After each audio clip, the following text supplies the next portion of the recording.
So here is a thought experiment for you. Remember the Sinclair broadcasting PSA? You might have a sense of deja vu. I asked this question about 2 minutes ago. Imagine switching that out with other content. Let's replace it with a news story. Don't have one? Make it up. Now imagine all news outlets using that same story, editorialized, and every new angle corroborating the next. What is the decay rate of your narrative? So what this is talking about is that nowadays, especially the mainstream news, they can, my cat is jumping up here. Basil. Dude, we're doing a video here. And it's a lot of fun. And you're a lot of fun, but where are you? I wish I could show you to my YouTube audience. But unfortunately. So, Sinclair Broadcasting PSA showed that the same messaging, the same content was being delivered across the entire, or a majority or some very large amount of the Sinclair Broadcasting television network. And what that means is that, yeah, it's all coordinated because they're all part of the same company, or if they're not part of the same company, there's some kind of syndication, or there's some kind of deal, obviously, where, you know, content can be distributed and things can be broadcast, and you can pick up the signal and broadcast it into your region, and it's really cool. But Sinclair is a huge multinational news and media organization, and of course they went ahead and there was a video that collected the Sinclair Broadcasting samples that showed the same script being used, and put it all on screen for you to see. And when you could see it, of course, you know, if you haven't seen it yet, check it out. But of course, as we all saw it, we saw just how coordinated and organized the media is, notably the mainstream media, and hopefully, increasingly, the independent and alternative, and as some call it, the mollusk media. I think Sticks, Hex, and Hammer 666 calls it the mollusk media. The mollusk media was the old Young Turks and the Blaze and InfoWars and stuff like that. I guess you could slot Jimmy Dore in there at this point. Something in that range. But say if you got that PSA, you took all that content out, the news reports, and you replaced them with actual news story, not just a PSA, that they were all delivering the same exact PSA, but imagine that was something else, something more important. But if you don't have a story, as with Russiagate, you make it up, as with Russiagate. Trump collusion, totally disproven. No collusion, no obstruction. And people on the right and the left both knew that. It wasn't a partisan issue. But with cognitive dissonance and, you know, getting into this mindset of guilty until proven innocent, which is the exact opposite of what it should be.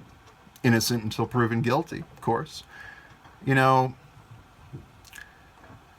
you know, when you start down that road and you start down those thought processes, of course, inevitably, that mentality starts to seep into your other parts of your life and your behaviors there. So you make it up. You make up the story. It's a post-truth world at this point. The media has become, much like politics itself, a complete post-truth world, and we have to be very careful about looking at sources, looking at language, And making sure we read entire articles, not just the headline or the first paragraph, because a lot of times the most important content, the most truthful content is in the final quarter or so of the article. So it's absolutely important that we read and we don't take things at face value, because face value is so, in this culture where we're seeing so many things every day, time is the currency and we're running out. People they just don't want or don't have the attention span to read every single article they see. Obviously, I don't do it. Nobody does it. If you read every interesting looking article, you'd be there all day, and it's tough. But of course, it gets worse. It goes deeper. It goes deeper. Now imagine all news outlets using that same story. Like, you make a story up and then that gets spread around and that's the official script on the mainstream news. How are people going to determine that from the truth? Whatever really happened. Because if you made it up, it didn't happen. You made it up. So hey, how are people going to determine? And that's why people have lost their faith in the news. People have lost their faith in the news. For the most part. They don't trust it as much as they used to. And there's a reason for that.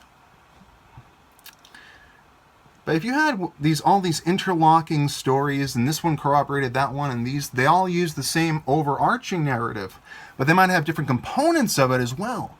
They might be able to fill out the map.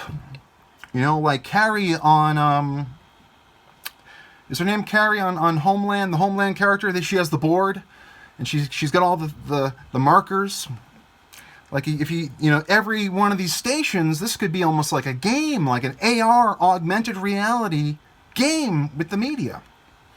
But you wouldn't know what's going on behind the scenes. They're interweaving it, and people are enjoying it. They enjoyed Russiagate. Oh yeah, everyone loves being an amateur detective. Yeah, join in on the investigation. Join Bob Mueller in catching Donald Trump in the Manafort investigation. Hey, why didn't we catch Donald Trump in the Manafort investigation? Could it be that our premise was flawed? I think it could be. Whoa! And then you have to ask, once you have built this narrative, what is the decay rate? How long does that narrative hold up? Now, we have certain benchmarks. We have Russiagate. We have the Russia collusion hoax.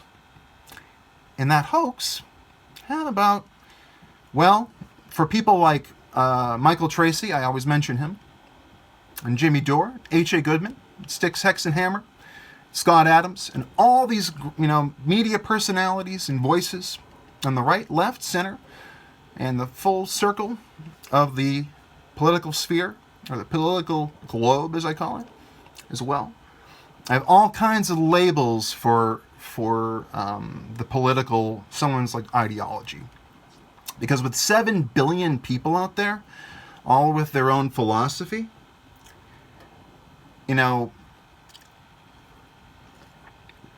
I'm just taking another quenching thirst of Sea Quench Ale from Dogfish Head. Today's sponsor, Sea Quench Ale.